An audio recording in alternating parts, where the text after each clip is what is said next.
Okay, so continuing on with the personal history journal, then we're going to go into significant relationships. Now, I should say that I mentioned previously that it is always beneficial to get into this material with clients, regardless of the presenting issue that they come to you with, the thing that they initially said that they needed help with. Now, that said, I will say that let's say it's somebody who's starting a company and they've hired you for executive coaching, or perhaps a person who has a fitness goal.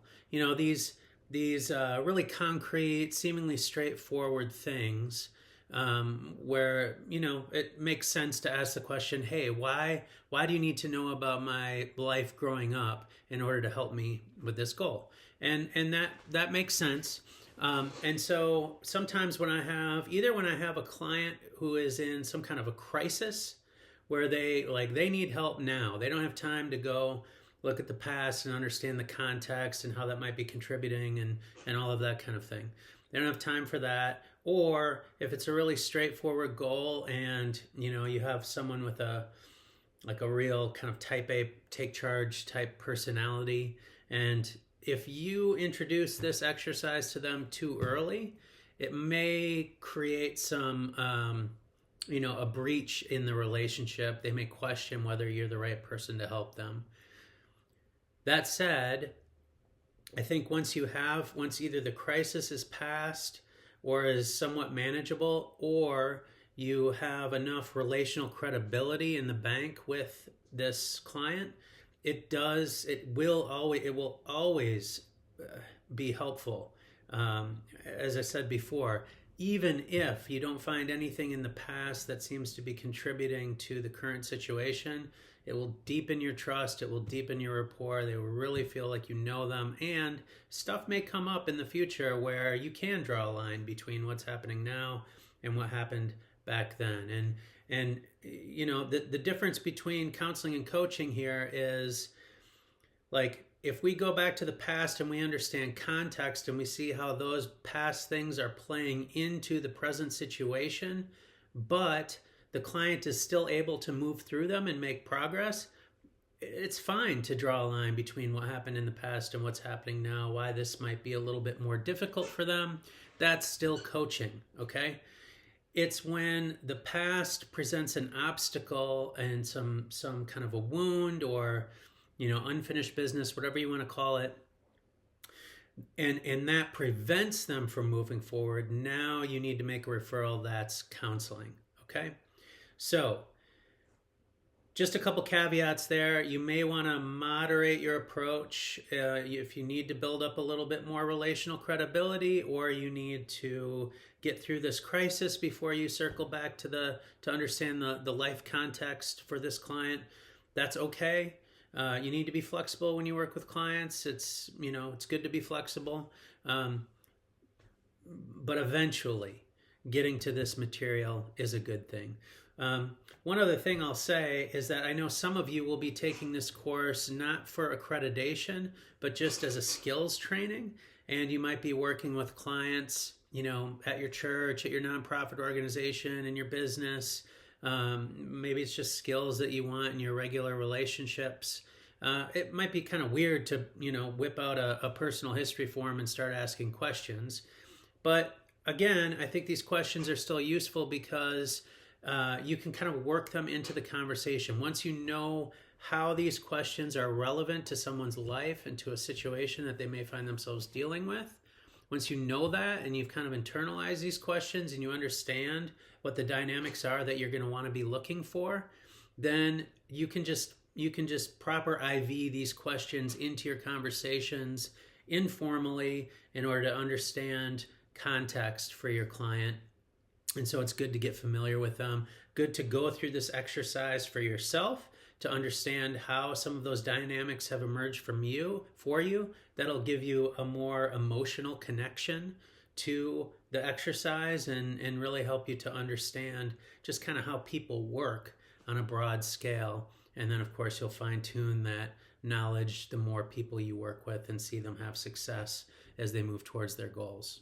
Okay, so Let's look at the section labeled Significant Relationships on page 78. First question, how did or does your parents' marital status affect you? So, married, divorced, widowed, single parent, never married, whatever it is, it probably had an impact on your client as they were growing up and perhaps even still today. So interesting to explore that, proper IV around in that. What was or is your relationship like with your parents? Again, good information to have. How did your parents handle things if you or a sibling did something you weren't allowed to do? Now, you may uncover some trauma with this one.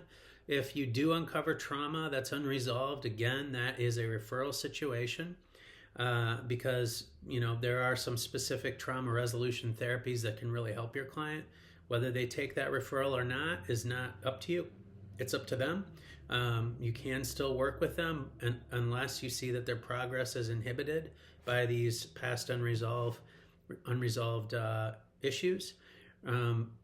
But if they would go to therapy and work on this trauma and still continue working with you as a coach to help them move forward in their life, that is a good thing. So the issue here is discipline. Is it, we got to swat once in a while, or, we were made to stand in the corner or whatever.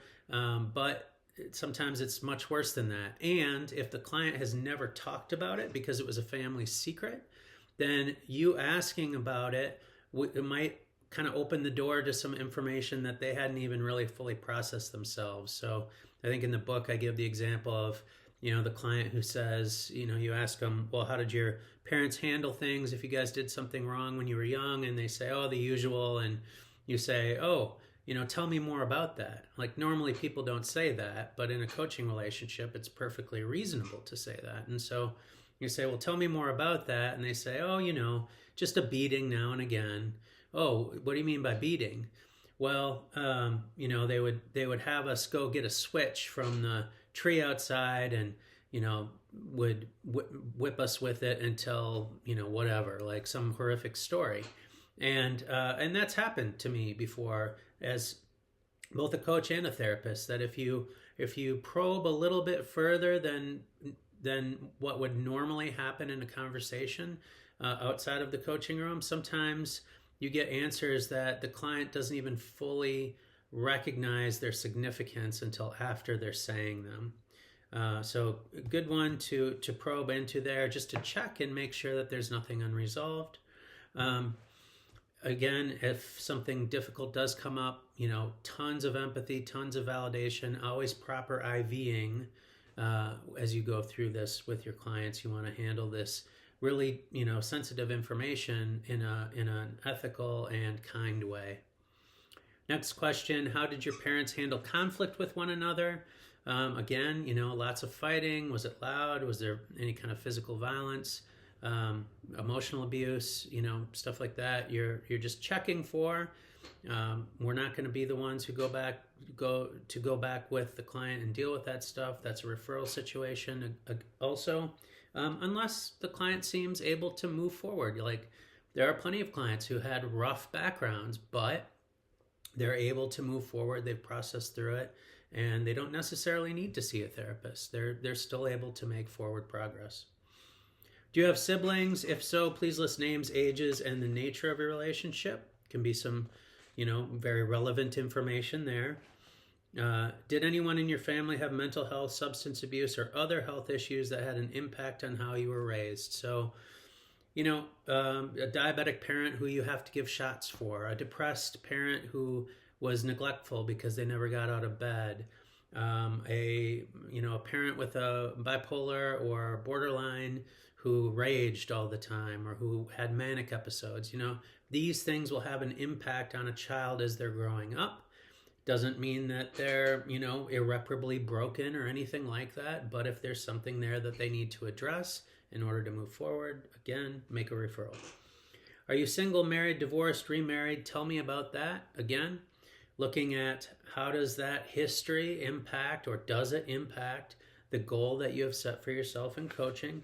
Is there a way that it might be popping up that you're not recognizing or not expecting? Could be a blind spot that you might be able to help them to see. Do you have children? What are their names and ages, and how is your relationship with them? More of the same. Check in background, making sure there's no stumbling blocks in the way. They're going to prevent them from moving forward. At school, were you social with lots of friends or more solitary? Please expand. Were they bullied? Were they able to form relationships and connect with others? Did they form a sense of identity? Usually, biopsychosocial model of development says you kind of grow up and at first you're sort of taking on the values and the behavioral patterns of your family of origin, and then later in adolescence you connect to a group at school and you sort of adopt some of their ways of doing life, some of their patterns of behaviors and attitudes, and then you individuate further from there, picking out specific attributes of people in your group, and those start to get rolled into your burgeoning personality. And so someone who is a bit of a loner, a bit of an outsider, may not have gone through that process, and that can carry over into adulthood. And you can always go back and get what you missed. That's part of the model of development. You can always go back and get what you missed, but you need to know what you missed if you need to go back and get something so that you know what you're looking for. So that's something to just note. And then, do you have close friends now? How would you describe those relationships? Good to know if this is a person who can connect easily to others or if they struggle with that. There's even in business coaching, there is an adage that, in the areas where you are strong as an individual, your business will be strong. And in the areas where you are weak as an individual, your business will be weak. So I mentioned before, like, people in the business world are recognizing that more and more, that you bring your whole person to work. So this stuff is relevant even in the business coaching environment, certainly in the ministry environment, and really, in all the things that we do. We bring our whole selves into it. We don't just bring part of ourselves. So this stuff can be very enlightening for clients to reflect upon in a warm, safe, empathetic environment that you as their coach will provide. Okay, so that's it for this section. And we will carry on with the worksheet in the next video, and I look forward to seeing you there.